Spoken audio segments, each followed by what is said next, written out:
Francis Farquhar, had brought them out to show to some Sierra Club members.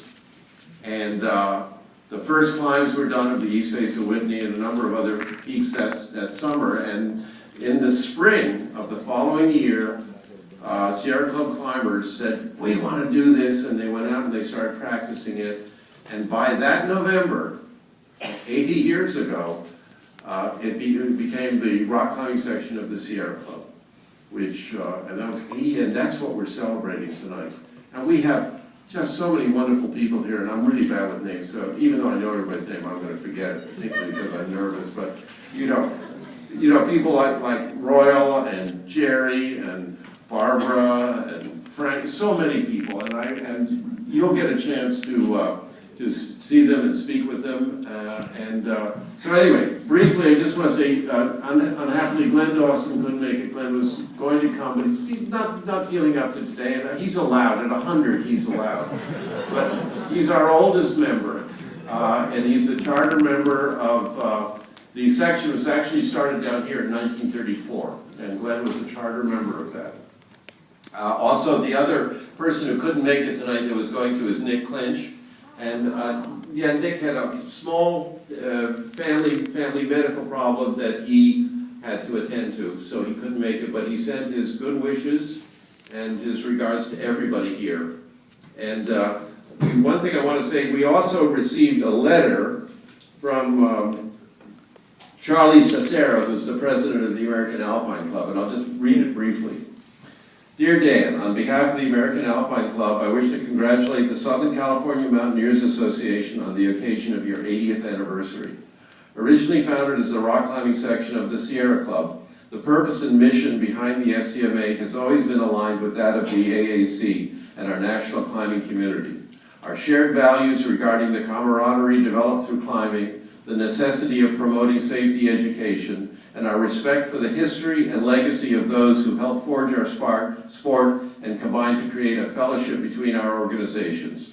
Thank you for your commitment towards supporting our climbing community and fostering growth and development of our next generation of climbers. We look forward to the next 80 years. Sincerely, Charlie Cicero, President of the American Alpine Club.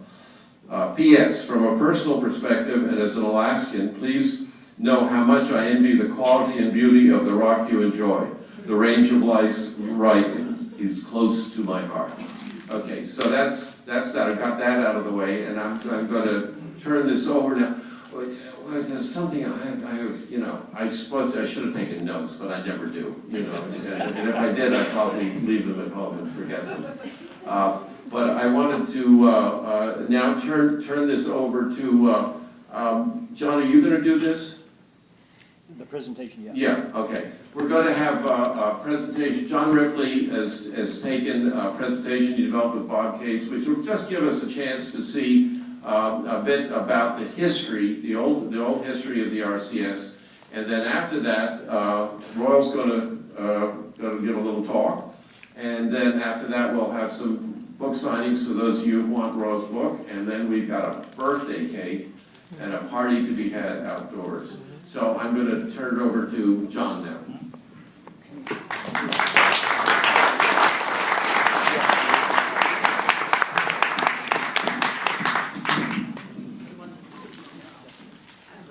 Okay, thank you, Dan. I'm John Ripley, as he said, and I was an RCS member back in the 70s and 80s, not that long ago, but I sort of inherited the job of being the RCS archivist all those years ago. And Bob Cates, the Angeles Chapter Sierra Club historian, and I put together a set of slides that talk about the history of the Southern RCS. And it seemed appropriate tonight to just have a very brief version of that, is to just be very quick. And since this is sort of the birthday of the RCS, we're going to talk about the sort of founding and the first decade of the Southern RCS, but tying it into the Northern RCS. And it's sort of appropriate that maybe that we do this first decade, because these are the people who founded the section, and they're virtually all gone now. I think Glenn Dawson is probably the only living member from that period. So we're going to take a quick look at some of the people who founded the section, almost all of whom have since passed on, and you don't have a chance to meet them tonight. For the later generations, why we have a lot of representation here, and you'll get to talk to them. So let's go.